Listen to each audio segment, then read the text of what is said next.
नमस्कार साथियों, स्वागत है आप सबका हमारे चैनल में। आज हम बात करने जा रहे हैं भारतीय संसद की, पार्लियामेंट ऑफ इंडिया की। तो भारतीय संसद क्या है, इसके बारे में हम डिटेल से देखेंगे। भारतीय संसद 3 घटकों से मिलकर के बनती है। 3 घटक कौन-कौन से हैं? तो पहली घटक होते हैं राष्ट्रपति, दूसरी राज्यसभा और तीसरा लोकसभा। तो प्रेसिडेंस, दूसरा काउंसिल ऑफ स्टेट्स और तीसरा हाउस ऑफ द पीपुल। इन 3 घटकों से मिलकर के भारतीय संसद का निर्माण होता है। तो पहले घटक के रूप में हम देखते हैं राष्ट्रपति को। राष्ट्रपति का पहला घटक है हमारे भारतीय संसद का पहला घटक कौन है? तो राष्ट्रपति है। राष्ट्रपति है। अब इसके बारे में हम देखते हैं कि इनका कार्य क्या-क्या होता है। तो देखते हैं कि राष्ट्रपति का ने जो है भारतीय संसद का अभिन्न हिस्सा है, अभिन्न अंग। भारतीय संसद को किसे माना जाता है? राष्ट्रपति को माना जाता है। किसी भी सदन का सदस्य ना रहते हुए भी ये राष्ट्रपति जो है सर्वोच्च पद धारण करने वाले व्यक्ति कहलाते हैं भारतीय संसद में, ठीक है। हर कानून का अंतिम हस्ताक्षर भी जो है राष्ट्रपति के बाद ही वो कानून बनता है। सेट ऑफ बिल्स कहलाता है। राष्ट्रपति संसद का सत्र बुलाते हैं, उसे स्थगित करते हैं या लोकसभा को भंग करने का भी अधिकार किसके पास होता है? तो राष्ट्रपति के पास होता है।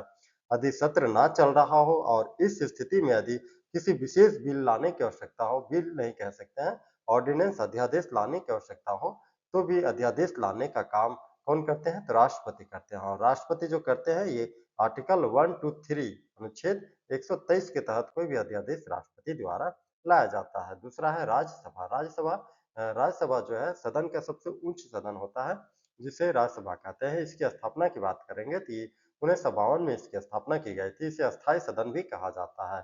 अस्थायी सदन क्यों? क्योंकि ये कभी भंग नहीं होती है, बल्कि ये जो हर 2 वर्ष में जो है 1/3 सदस्य जो है इसका सेवानिवृत्त होते रहते हैं और इस प्रकार से 1/3 सदस्य जो सेवानिवृत्त होते रहते हैं, तो ये रिन्यूअल एक तरह से होते रहता है, नए सदस्य आते रहते हैं। पुराने सदस्य का जैसे 6 वर्ष कार्यकाल होता है, तो निर्धारित 6 साल के कार्यकाल में 1/3 सदस्य वहाँ से बाहर निकल जाते हैं। 1/3 सदस्यों का जो है हर दूसरे वर्ष में सेवानिवृत्ति के पश्चात वो रिन्यूअल होते रहता है। यही वजह है कि ये अस्थायी सदस्य होने के बावजूद भी इसके सदस्यों की संख्या कभी कम नहीं होती, शून्य नहीं होता है। वजह सिर्फ ये है कि हर 2 वर्ष में 1/3 सदस्य जो है सेवानिवृत्त होते हैं। हर 2 वर्ष में 1/3 सदस्य सेवानिवृत्त होते हैं और उन सेवानिवृत्त सदस्यों के स्थान पे उसी दूसरे वर्ष में 1/3 सदस्य नए लोग जाते हैं। तो इस प्रक्रिया लगातार चलती रहती है और ये एक निश्चित अ, अवधि ज़रूर होती है इनकी सेवानिवृत्ति। इनकी एक निश्चित अवधि या निश्चित कार्यकाल ज़रूर होता है, वो कार्यकाल 6 वर्ष का होता है। तो हर 6 साल में 1/3 सदस्य जो है बाहर निकलते रहते हैं और उस 1/3 सदस्य जो बाहर निकलते हैं, उसकी जगह नए सदस्यों का जो है निर्वाचन हो जाता है। इस प्रकार ये अस्थायी सदन होने के बावजूद भी कभी शून्य नहीं होता है और हमेशा ही जो एक एक तरह से रिन्युअलिटी इसके अंदर मिलते रहते हैं। नए सदस्यों का इसमें आगमन होते रहता है और हर छठे वर्ष में सदस्यों का बाहर निकालने की प्रक्रिया चलते रहती है, ठीक है ना? अधिकतम सदस्यों की संख्या की बात करेंगे तो अधिकतम सदस्य संख्या इसमें 250 होती है। अधिकतम कितने सदस्य हो सकते हैं? 250, अधिकतम 250 सदस्य होते हैं, ठीक है? उनमें से 238 सदस्य जो है राज्यों और केंद्र शासित प्रदेशों से लिए जाते हैं। 238 सदस्य जो है राज्य और केंद्र शासित प्रदेशों से आते हैं, जबकि 12 सदस्य जो है राष्ट्रपति द्वारा मनोनीत किए जाते हैं। 12 सदस्य जो राष्ट्रपति मनोनीत करते हैं, ये राष्ट्रपति कुछ सदस्यों का स्वविवेक से मनोनीत करते हैं और कुछ सदस्य जो होते हैं खेल जगत से प्रतिष्ठित व्यक्ति होते हैं, सांस्कृतिक जगत से होते हैं, विज्ञान के क्षेत्र से सदस्य होते हैं। इस प्रकार से राष्ट्रपति द्वारा 12 सदस्यों को नामित किया जाता है। वर्तमान में 248 मेंबर सभी यहाँ पर है।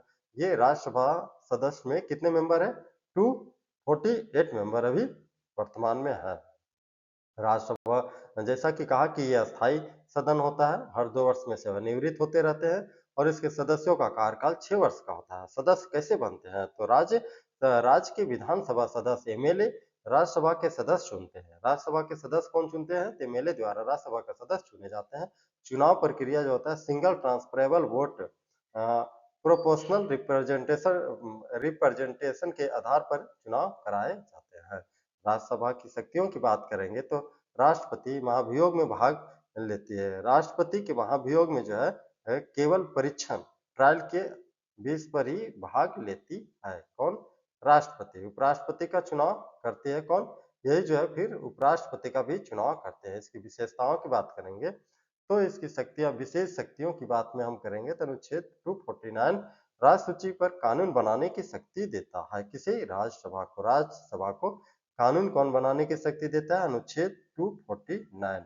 ठीक है, और अनुच्छेद बढ़ता है 312। 312 जो अनुच्छेद है, ये जो अखिल भारतीय सेवा, ऑल इंडिया सर्विस, जैसे यूपीएससी कहा जाता है, तो इसकी भी जो है कार्य करने की, इसका भी निर्माण करने की शक्ति किसे प्राप्त है? तो इसका भी निर्माण करने की शक्ति, इसमें फेरबदल करने की शक्ति, कानून बनाने की शक्ति सिर्फ और सिर्फ उच्च सदन को, मतलब कि राज्यसभा को है। ठीक है, अब हम देखते हैं लोकसभा की। यदि लोकसभा की बात करेंगे तो ये लोकसभा को निम्न सदन भी कहा जाता है। इसकी स्थापना 1952 में ही होती है, मतलब राज्यसभा के साथ ही इसकी स्थापना भी कर दी जाती है। इसमें कुल सदस्यों की संख्या की बात करेंगे तो 552 552 सदस्यों की संख्या है।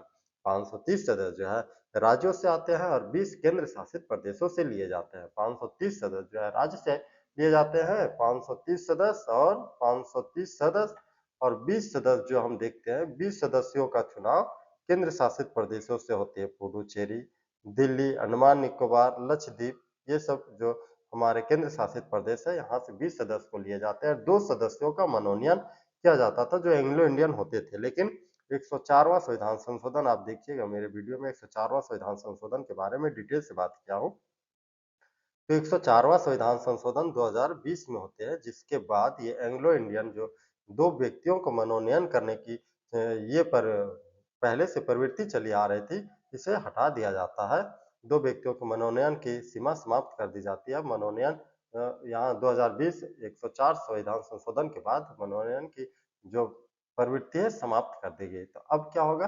530 राज्य से और 20 केंद्र शासित प्रदेशों से ही चुने जाएंगे। वर्तमान सदस्य संख्या की बात करेंगे तो 543 निर्वाचित है। वर्तमान में कितने व्यक्ति हैं लोकसभा में? तो 543 है। इसका कार्यकाल कितने वर्ष का होता है? तो 5 वर्ष का इसका कार्यकाल होता है।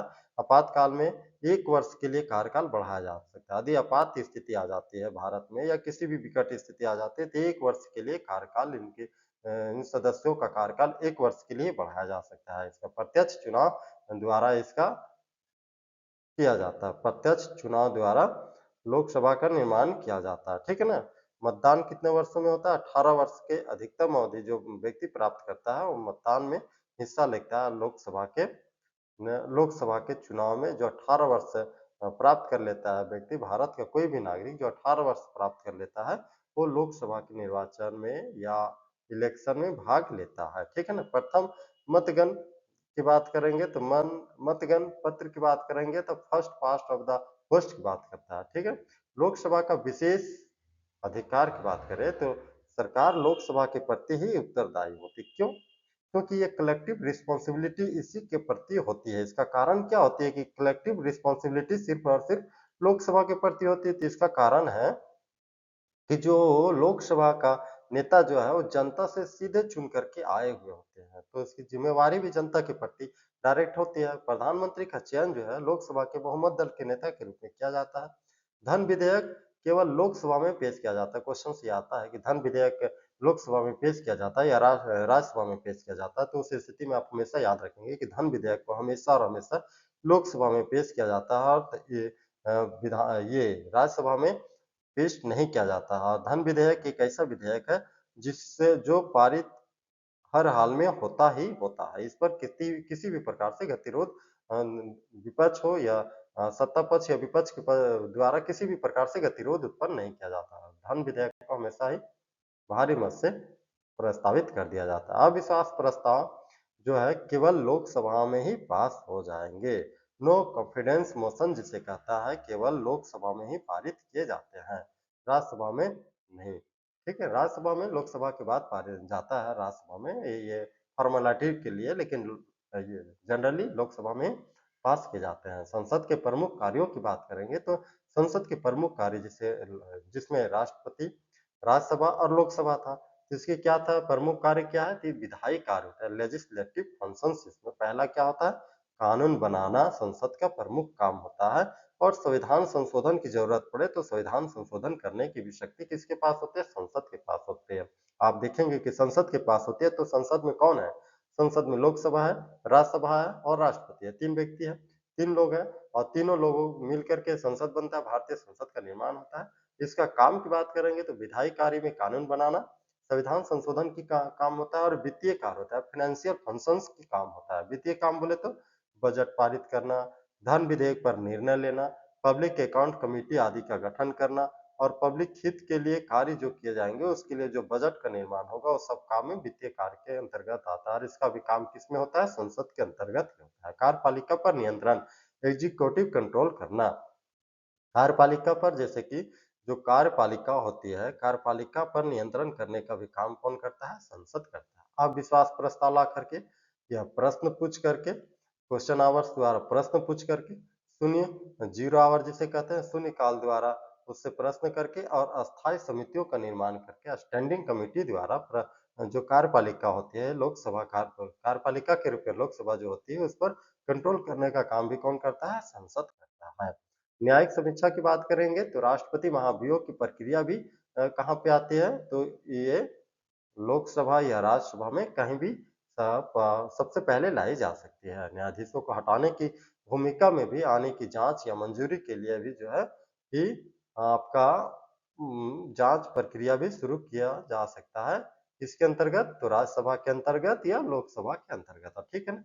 वित्तीय आपूर्ति को मंजूरी देना जिसे ग्रांट ऑफ मनी कहते हैं। ग्रांट ऑफ मनी में सरकार संसद की अनुमति के बिना 1 रुपया भी बाहर नहीं खर्च कर सकता है। सरकार की अनुमति के बाद ही जो है सरकार की अनुमति के बाद ही आप 1 रुपया, 1 लाख रुपया, हजारों करोड़ों रुपया खर्च कर सकते हैं, लेकिन बिना अनुमति के 1 रुपया भी खर्च नहीं कर सकते हैं। तो ये इनका कार्य है। किसका कार्य है? संसद का कार्य है। इसके सत्र की बात करेंगे और सेशन ऑफ पार्लियामेंट की तो भारतीय संसद में साल में कम से कम 2 सेशन चलना अनिवार्य बताया जाता है। हालांकि भारतीय सत्र में अभी 3 सेशन चल रहे हैं, लेकिन 2 सेशन कम से कम विकट परिस्थितियों में भी 2 सेशन चलना अनिवार्य, 6-6 महीना के सेशन चलना अनिवार्य बताया जाता है। ये सेशन कौन से होते हैं? तो बजट सेशन होता है, दूसरा मानसून सत्र होता है, तीसरा होता है शीतकालीन सत्र। बजट सत्र इसको आप शॉर्ट में याद रख सकते हैं, BMW। BMW से आप याद रख सकते हैं, BMW कहता है कि बजट सत्र, मानसून सत्र और विंटर सेशन सत्र। पहले सबसे लंबा सेशन सत्र होता है बजट सत्र जो फरवरी से मई तक चलता है, ठीक है। दूसरा होता है जुलाई से सितंबर तक का सेशन और तीसरा होता है नवंबर से दिसंबर तक का सेशन जो कि शीतकालीन सत्र सेशन कहलाता है। सब संसद के प्रमुख उपकरण या तो जो संसद पर कंट्रोल करने की जो विधियां होती है वो क्या होती है? तो संसद पर कंट्रोल करने की विधियों में देखेंगे तो प्रश्न पूछ करके, शून्यकाल में प्रश्न करके, स्थगन प्रस्ताव द्वारा कंट्रोल किया जाता है, ध्यानाकर्षण किया जाता है कि देश में जब कोई विकट स्थिति आ जाती है तो सरकार को उस पर ध्यानाकर्षण पर प्रश्न पूछ करके ध्यान आकर्षित किया जाता है, विशेष उल्लेख किया जाता है। जैसे स्पेशल मोशन किसी प्रकार से लाने की आवश्यकता हो तो विशेष उल्लेख किया जाता है और विश्वास प्रस्ताव द्वारा और कटौती प्रस्ताव द्वारा इस प्रकार से लोकसभा पर कंट्रोल किया जाता है संसद के द्वारा। संसद बोले तो राज्यसभा और राष्ट्रपति के द्वारा और विपक्ष के द्वारा मिल करके जो है ये संसद के प्रमुख उपकरणों में लोकसभा पर और यह सत्ता पक्ष पर जो है कंट्रोल करने का काम करता है। इस प्रकार हम देख रहे थे भी तो संसद सत्र। आगे बढ़ते हैं, अगले वीडियो में मिलेंगे, तब फिर तब तक के लिए